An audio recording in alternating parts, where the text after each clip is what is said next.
All right, good morning. This is going to be the pre-lab video for experiment number 36, electrochemical cells.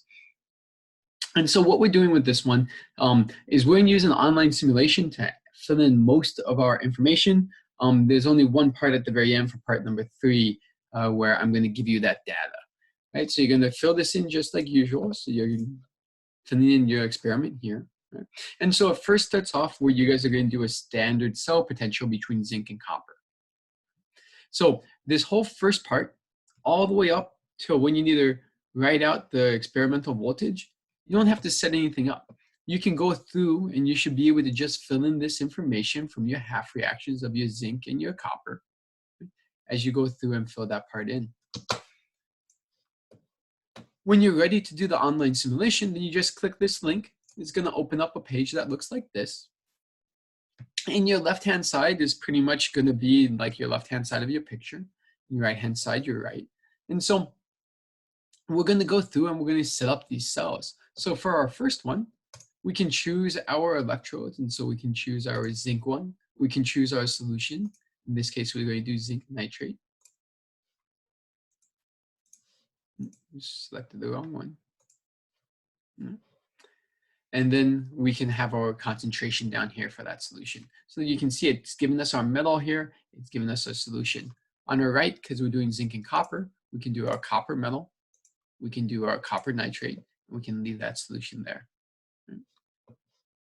Now, I've tried to go through and given you those instructions that you need to set it up. And so this is for our first one, our zinc metal, right? As you go through. And then I've included the other conditions for your other simulations down below as well. So once you're ready, once you have everything set up as you want, you can go ahead and hit measure cell voltage, and it gives you the voltage right here. Right? It'll be positive if it's positive, negative if it's negative, right? So if we swap those around,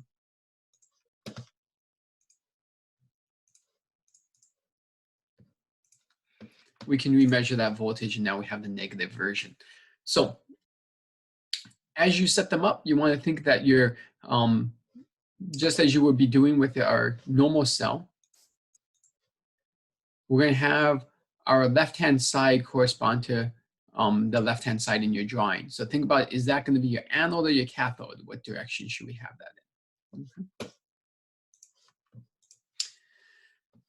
Now, once you've done part 1, in that first part, you kind of fill in that first page, and then it's going to ask you to do some redox couples. So these redox couples, you can get their values from your table 10 in the appendix, right? So you can fill those on in. And then you're going to do a series of different cell reactions down here. Now in lab, we would have done different kinds of reactions, but because we don't have all of those options in our simulation, then I've gone ahead and I've given you which specific ones we're going to be looking at. So you want to think about what this means, right? So we're written it as your cell reaction. So we kind of have our platinum, our nitric acid, our copper nitrate, and the copper. So that means that for our first one, we're going to have our platinum and hydrogen, our nitric acid, our copper, and our copper nitrate. And then we'll be able to measure its voltage. So you want to brush up on your cell notation. If that part's tricky for you, remember that your electrode is on one side of the line because it's going to be your physical separation. These two stand for your salt bridge. And so you're going to do a couple of different combinations of that. So we're going to do 3 of them where we're comparing them kind of against the hydrogen. And so when it says this platinum hydrogen, it basically means that we're doing that standard hydrogen electrode. And so that's why we're using nitric acid, because it's going to give us that H+. So you can use that as you kind of go on and fill those in. I realize now that I have a typo on this one, so I'll update that. I'll fix that, and I'll update that before it gets published. After you've done those 6 different simulations, you've measured their values, you want to go through and put them in here. So you should be able to tell which one should be a positive, which one should be a negative, and then we should be able to get a measured voltage, and then you can use your SHE, right, or your redox couples up here to do what your calculated voltage would have been, right? And so ideally, if everything went perfect, it would match up. If they're not, then you can compare that part. Part 2 is a little bit different. In part 2, we were supposed to add in this NH3 and this sodium sulfide, and it was going to have an impact on our change. Now, our simulation doesn't have the option of adding in those compounds. So instead, what we have to do is that we're going to have our zinc and the zinc nitrate, copper and the copper nitrate. We're going to just adjust their concentrations based on what we would have seen. So when we're looking at the impact of us adding in that NH3, then we're going to adjust our concentration of that copper for how that would change our impact. Same thing with when we add in that sodium sulfide. So I've given you those conditions here. So I've told you what concentration you should change them to for your copper and your zinc. So instead of the NH3 addition, use this situation. Instead of the sodium sulfide solution addition, use this situation down there. That means that you don't need to fill in the net ionic equations. That's okay. But we do want to answer this question. You want to tell me what you saw. Did they go up when we increased the concentration? Did they go down for the voltages? Right? What did you see on this? And then we should be able to answer this third part about what conditions would give us our maximum voltage. So you can do that either by saying, well, we want to decrease zinc's one, or we want to increase zinc's concentration and decrease copper, or whatever it is, whatever combination you think of. You can explain it that way. Or if you want, you can use sample values of like 4 molarity, 1 molarity, and 0.25.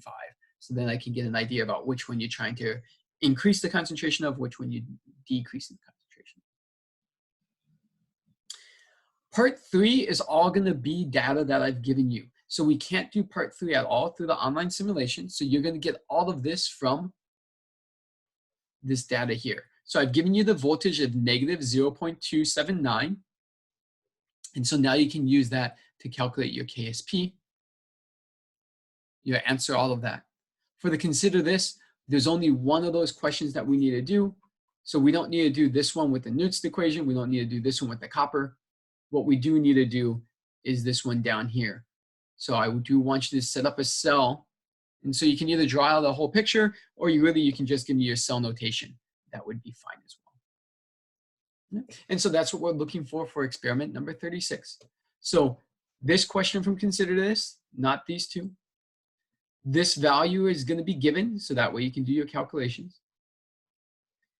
These three we're going to measure from your simulation, but they are going to be under these different conditions. So you want to make sure that you're looking at the instructions for what concentrations to do for those. Answer this question, answer this question. We're going to fill in all of this one from your appendix, but we're only going to do 6 different reactions, and those are outlined in the instructions as well. This one we're going to do, this one we're going to measure. There you go. When you're all done, go ahead and turn it into Grade Scope, right? Just like it says. Good luck.